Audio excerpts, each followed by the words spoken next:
నమస్కారం. మహావిద్య.మంత్ర ఛానల్కు స్వాగతం.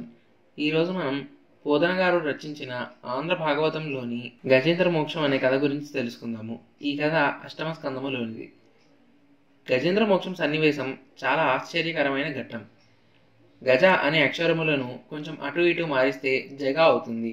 జ అంటే జాయతే, గ అంటే గచ్చతే. జాయతే అంటే వెళ్ళిపోవడం, గచ్చతే అంటే రావడం.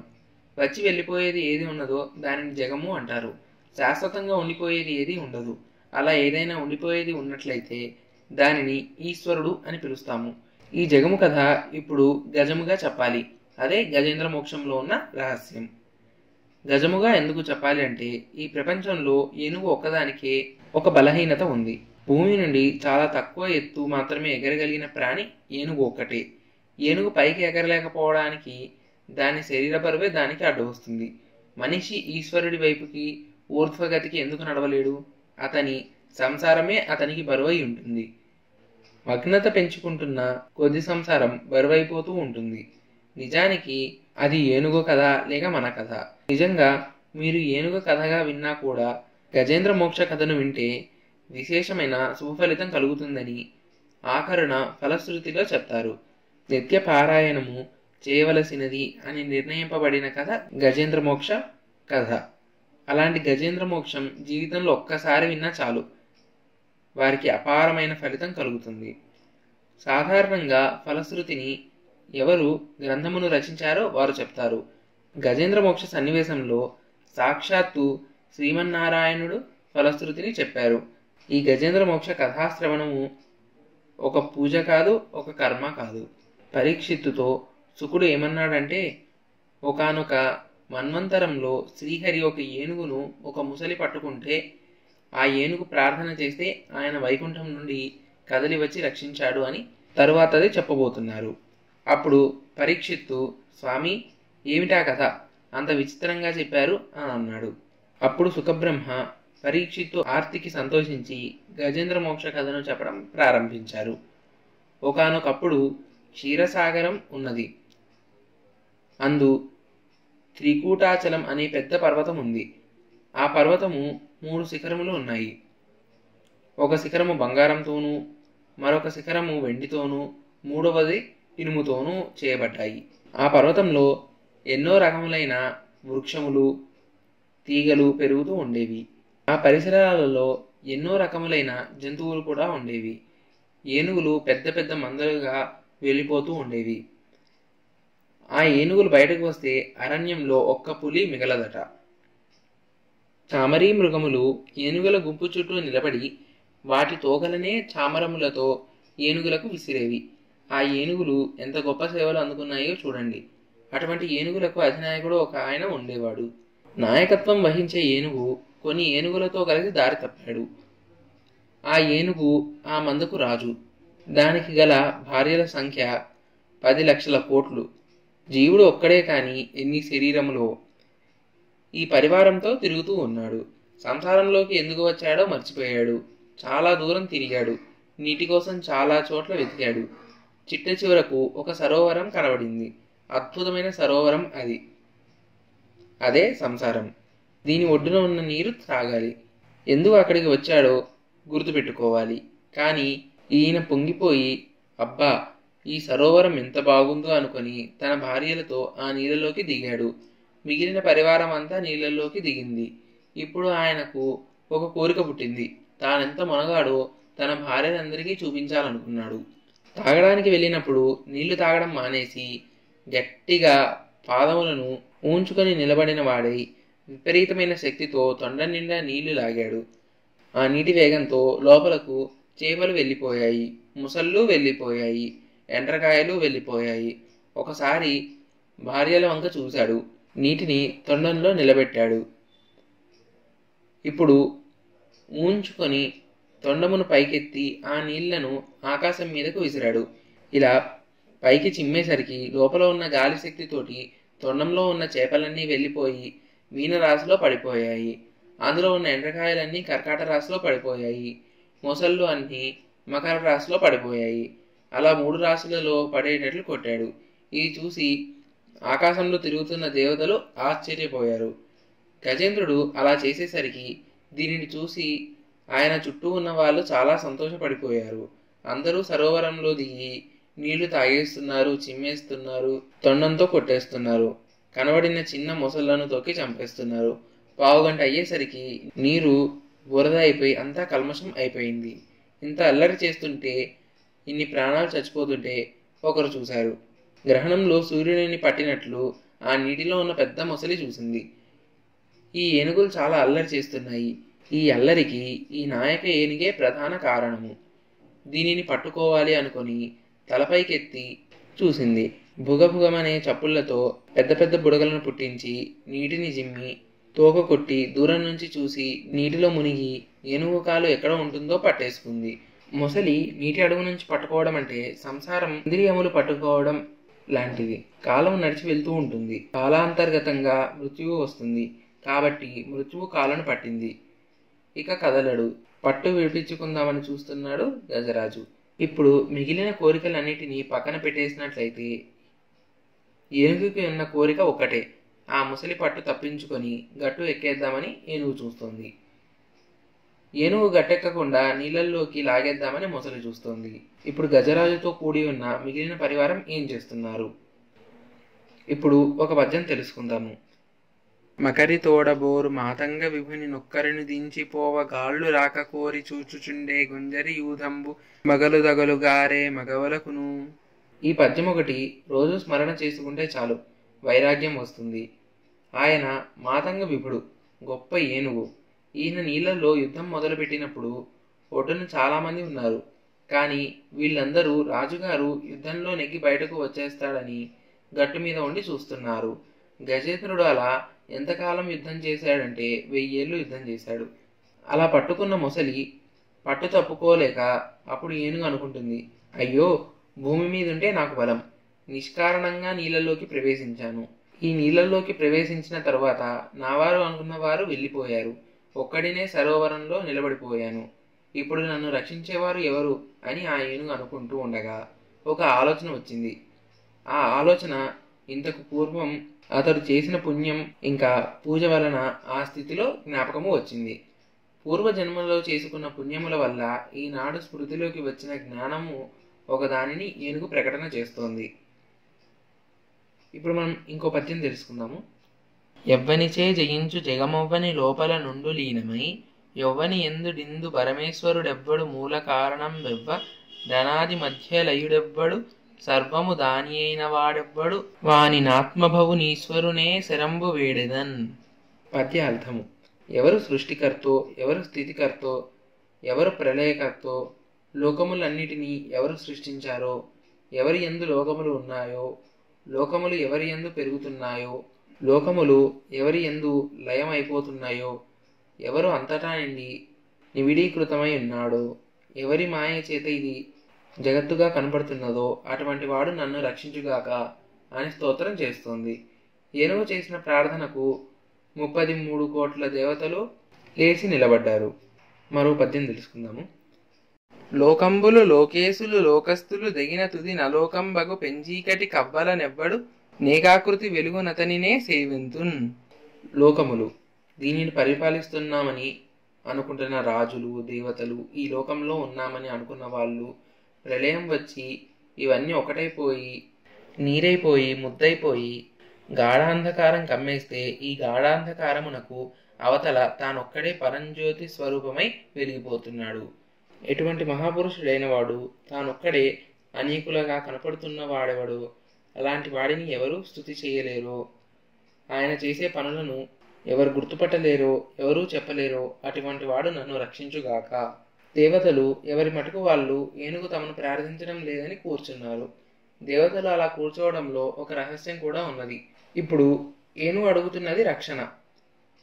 మొసలిని చంపి రక్షించాలి అంటే రక్షణ చేసేవాడు స్థితికారుడై ఉండాలి. స్థితికారుడు శ్రీ మహావిష్ణువు కాబట్టి అందులో రక్షణ అంతర్లీనంగా ఉంది. కాబట్టి అందరూ దేవతలు ఎవరి మానాన వాళ్ళు కూర్చున్నారు. ఏనుగు ఎంత స్తోత్రం చేసినా మరి భగవంతుడు ఎందుకు రాలేదు? ఏనుగు ఇన్ని చెప్పి చివర ఒక మాట అంది, కలడందరు దీనుల ఎడ గలడందరు పరమయోగి గణముల పాల గలడందరన్ని దిశలను గలడు కలండనడివాడు గలడో లేడో. ఇంతా చెప్తోంది గాని దానికో అనుమానం. నిజంగా దీనులైన వారు పిలిస్తే వస్తాడా? అంతటా ఉన్నాడని అంటారు, కానీ అలా ఉన్నాడని చెప్పబడుతున్నవాడు ఉన్నాడో లేడో అంది. ఆ ఏనుగుకి ఇంత అనుమానం ఉన్నప్పుడు తానెందుకు రావడం అని పరమాత్మ ఊరుకున్నాడు. ఇప్పుడు ఇంకో పద్యం తెలుసుకుందాము. లావొక్కింతయు లేదు ధైర్యము విలోలం బయ్యే బ్రాణంబులున్ టావులు దప్పెను మూర్ఛ వచ్చే ధనువుండెస్సన్ శ్రమం బయ్యడిన్ నీవే తప్ప నితఃపరం బెరుగ మన్నింపదగున్ దీనునిన్ రావే ఈశ్వర కావవే వరద సంరక్షింపు భద్రాత్మక. నీవు తప్ప నాకిప్పుడు దిక్కు లేదు, నేను దీనుడిని, నా తప్పులన్నీ క్షమించు ఈశ్వర, వరములను ఇచ్చేవాడా నీవు రావాలి, వచ్చి ఓ భద్రాత్మకుడా నన్ను రక్షించు అని పిలిచి అని స్పష్టమైన శరణాగతి చేసింది ఏనుగు. ఏనుగు శ్రీమన్నారాయణ ప్రార్థన చేస్తున్న సమయంలో పరమాత్మ తనను తాను మర్చిపోయి రావాలని ప్రార్థించింది. అలవైకుంఠపురంబులో నగరిలో నా మూల సౌహంబు దాపల మందార వనాంతరామృత సరహ ప్రాంతెందు కాంతోపలోత్పల పర్యంక రమా వినోదయగు నా పన్న ప్రసన్నుండు విహ్వల నాగేంద్రము పాహి పాహి ఎనగుయాలించి సంరంభ్యై. ఎక్కడో వైకుంఠపురం లోపల ఉన్నాడు. బయట సనక సనందనాది మహర్షులు, నారదుడు, గరుత్మంతుడు, విశ్వక్సేనుడు ఆయన ధనస్సు, కౌమోదకి అనబడే గద అన్ని పురుషాకృతులలో బయట ఎదురు చూస్తున్నారు. ఎక్కడో లోపల ఒక మూల అమృత సరోవరం, దాని పక్కన చంద్రకాంత శిలలో నిర్మించబడిన పర్యంకము మీద అంతా అలంకారం చేయబడి పరచబడిన అరవిరిసిన కలువ పువ్వులు, ఆ పువ్వుల మధ్యలో పడుకున్న లక్ష్మీదేవి, ఆ లక్ష్మీదేవి పక్కన కూర్చొని ఆవిడ పైటి కొంగును చేతితో పట్టుకొని వేళ్లకు చుట్టుకొని చంటి పిల్లవాణిలా ఆడుకుంటున్న శ్రీమన్నారాయణుడు.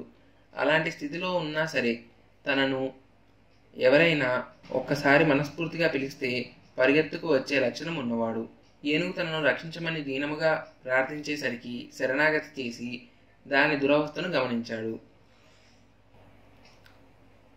ఇప్పుడు పద్యము.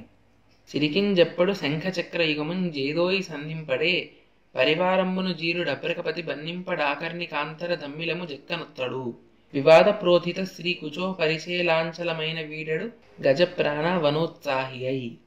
లక్ష్మీదేవికి చెప్పలేదు, చెప్పకుండా కొంగు పట్టుకుని అలాగే వెళ్ళిపోతున్నాడు. శంఖము, చక్రము, గద, పద్మము ఇవేమీ లేవు. 4 చేతులు ఖాళీగా ఉన్నాయి. వెనక వస్తున్న పరివారంతో ఒక్క మాట మాట్లాడాడు. తనను అధిరోహించమని గరుత్మంతుడు ఎదురొస్తున్నాడు. ఆయనను తోసి అవతల పారేస్తున్నాడు. ఆయనవి పెద్ద పెద్ద కళ్ళు. జుట్టు ఆ కళ్ళ మీద పడిపోతోంది. ఆ జుట్టును వెనక్కి తోసుకోవడం కానీ వెనక్కి సర్దుకోవడం కానీ చేయడం లేదు. అయ్యయ్యో, అలా కొంగు పట్టుకొని వెళ్ళిపోతున్నారేమిటి, వదలండి అని వెనక నుండి లక్ష్మీదేవి అంటోంది. కానీ ఆయన ఆమె మాట వినిపించుకోవడం లేదు. ఆ ఏనుగు ప్రాణములు రక్షించడం కోసమని ఆయన అలా వెళ్తున్నాడు. ఒక్కనాడు పూజ చేయని ఏనుగు ఒక్కసారి శరణాగతి చేస్తే అది పెట్టిన నియమానికి స్వామి లొంగిపోయాడు. స్వామి ఎంత సౌజన్యమూర్తో కదా. ఇప్పుడు పద్యము. తన వెంటన్ సిరి లచ్చి వెంట నవరోధ వ్రాతమున్ దాని వెన్నున భక్షీంద్రుడు వాని పొంతను ధను కౌమోదకి శంఖ చక్ర నికాయంబును నారదుండు ధ్వజినీ కాంతుండు రావచ్చి రొయ్యను వైకుంఠపురంబునం గలుగవా రాబాల గోపాలమున్. ముందు స్వామి వెళ్ళిపోతున్నారు. పచ్చని పట్టు పీతాంబరం కట్టుకున్న అమ్మవారి కొంగు పట్టుకొని వెళ్తుంటే ఆవిడ తన కొంగును 2 చేతులతో పట్టుకొని ఆయన వెనుక గబగబా వెళ్తూ ఉంటుంది. ఆవిడ వెనుక అంతఃపురం కాంతలు అందరూ పరిగెడుతున్నారు. ఆ వెనుక గరుడ వాహనం పరిగెడుతోంది. శంఖము, చక్రము, కౌమోదకి, ఆయన ధనస్సు, బాణములు పెట్టుకునే తూనీరము ఇవన్నీ కూడా ఆయన వెనుక పురుష రూపమును దాల్చి పరిగెత్తుకుంటూ వచ్చేస్తున్నాయి. విశ్వక్సేనుడు, నారదుడు వచ్చేస్తున్నారు. ఆ వైకుంఠంలో ఉన్న పిల్లవాడి దగ్గర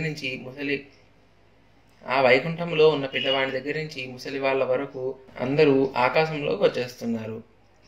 వాళ్ళు అమ్మవారి దగ్గరకు వెళ్ళి, అమ్మా, ఆయన సంగతి నీకు తెలుస్తుంది కదా, అసలు ఆయన ఎక్కడికి వెళ్తున్నారు, అలా ఇంతకు పూర్వం ఎప్పుడైనా వెళ్ళాడా అని అడిగారు. అప్పుడు అమ్మవారు, ఆయన అలా వెళ్ళిపోతున్నారంటే ఎవరో కలులు వేద ప్రపంచమును సోమకుడు తిరస్కరించినట్లు తిరస్కరించి ఉండవచ్చు. లేకపోతే ఏదైనా సభలలో ఆర్తి చెందిన కాంతలు గోవిందా అని ప్రార్థన చేస్తే వెళ్తారు. చిన్నపిల్లలను పట్టుకొని ఏదిరా పరమాత్మ ఎక్కడ ఉన్నాడో చూపించమని పెద్దవాళ్ళు ధిక్కరిస్తూ ఉంటారు. అప్పుడు ఆ పిల్లలను రక్షించడానికి వెళ్తూ ఉంటారు.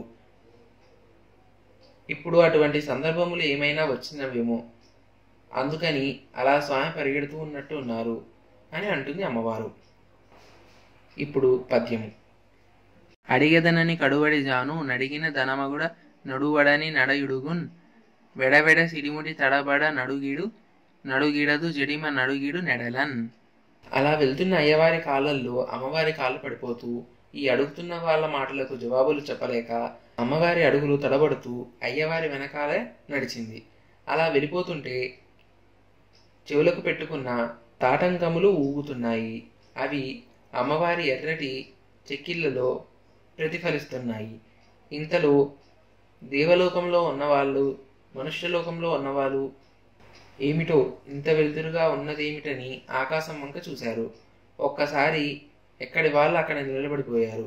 తపస్సులు చేస్తే కనపడని వాడు ఈవేళ ఇలా వెళ్ళిపోతున్నాడు, చూడండి చూడండి అని అందరూ చూస్తున్నారు. జనులందరూ అలా వెళ్ళిపోతున్న వారిని చూస్తూ నమో నారాయణాయ నమో నారాయణాయ అంటూ నమస్కారములు చేస్తూ నిలబడ్డారు. కానీ పరమాత్మ మాత్రం తొందరగా వెళ్ళి ఏనుగును రక్షించాలని గబగబా వెళ్ళిపోతున్నారు. అలా వెళ్ళిపోయి ఆ సరోవరం దగ్గరకు వెళ్ళి నిలబడి సుదర్శన చక్రమును పిలిచి వెళ్ళి ఆ ముసలి కుత్తుకను కత్తిరించమని చెప్పాడు. వెంటనే సుదర్శన చక్రం నీళ్ళల్లో పడింది. కుభిల్లుమని శబ్దం వచ్చింది. సుదర్శన చక్రం ముసలి కుత్తుకను కత్తిరించేసింది. సుదర్శన చక్రం ముసలి తలకాయను కోస్తుంటే మకరము అనే పేరు గలవి అన్నీ మిక్కిలి భయపడ్డాయి. మకర రాశి సూర్యుని చాటుకు వెళ్ళి నక్కింది. నవనిధులలో ఒక నిధి అయిన మకర నిధి భయపడిపోయి కుబేరుని చాటుకు వెళ్ళి దాక్కుంది. మొసలి అని పేరున్న ప్రతి మొసలి కూడా భయపడి ఆదిపూర్వం చాటుకు వెళ్ళి దాక్కున్నాయి. ఎప్పుడైతే సుదర్శనం మొసలి కుత్తుకను కత్తిరించి స్వామి చేతికి అలంకరించిందో ఆ ఏనుగు సంతోషంతో కాలు పైకి తీసుకొని, నా వాడన్నవాడు ఒక్కసారి పిలిస్తే వచ్చేవాడు ఈయన ఒక్కడే, మిగిలినవి అన్నీ కృతకములే అని తెలుసుకుంది. అలా తెలుసుకున్నదై కాలును ఒకసారి విదిలించుకొని మెల్లగా ఒక తామర పువ్వును తీసుకొని మెల్లగా అడుగులు వేస్తూ గట్టెక్కుతోంది. గజరాజు బ్రతికేశాడని కబురు వెళ్ళింది. అంతే, మరలా అందరూ వచ్చేశారు. ఒక తామర పువ్వును తీసుకొని వెళ్ళి శ్రీమన్నారాయణుడి పాదాల మీద పెట్టి కుంభస్థలమును వంచి నమస్కరించింది. దానిలో ఉన్న జ్యోతి బయలుదేరి శంఖ చక్ర గదా పద్మములతో శ్రీమన్నారాయణుడి రూపం పొంది ఆయన పక్కన వైకుంఠమునకు వెళ్ళిపోయింది. మొసలి చనిపోయినప్పుడు ఒక గంధర్వుడు బయటకు వచ్చాడు. ఆ గంధర్వుడు గంధర్వలోకమునకు వెళ్ళిపోయాడు.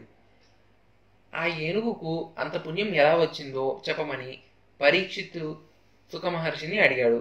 అప్పుడు సుకుడు ఇలా చెప్పాడు. ఒకనాడు ఇంద్రద్యుమ్న మహారాజు గారు ద్రవిడ దేశమును పరిపాలించేవాడు. అష్టాక్షరి మంత్రోపదేశాన్ని పొంది అంతఃపురంలో అయితే కొద్దిగా ఇబ్బందిగా ఉన్నదని ఊరికి చివరగా ఉన్న ఒక పర్వత శిఖరం మీద కూర్చొని అష్టాక్షరి మంత్రం ఉపాసన చేద్దామని అక్కడికి వచ్చి మంత్రజపం చేస్తున్నాడు. అక్కడికి అగస్త్య మహర్షి వచ్చారు. తాను మంత్రజపం చేసుకుంటున్నాడు కదా అని రాజు లేవలేదు, పూజించలేదు.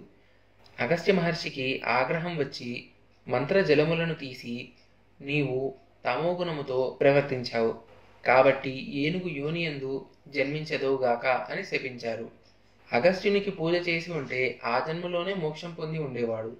మహాపురుషులైన వారు మీ ఇంటికి ఏనాడు వస్తారో ఆనాడు మీ పూజ ఫలించిందని గుర్తుపెట్టుకోవాలి.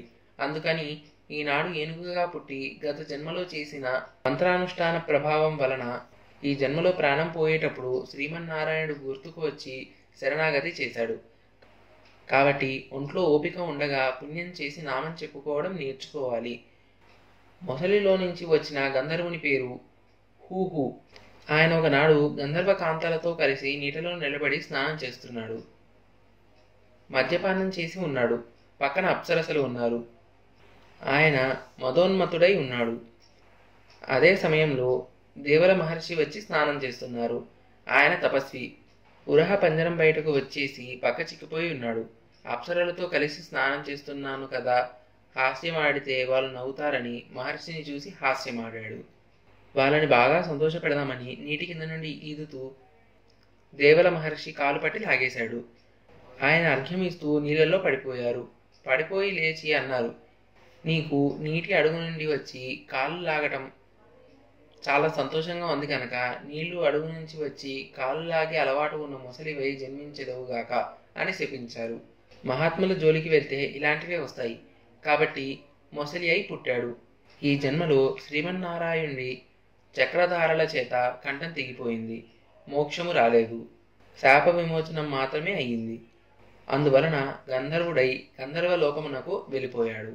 ఇప్పటి వరకు భాగవతంలో చెప్పిన కథలన్నీ ఒక ఎత్తు. ఒక్క గజేంద్ర మోక్షం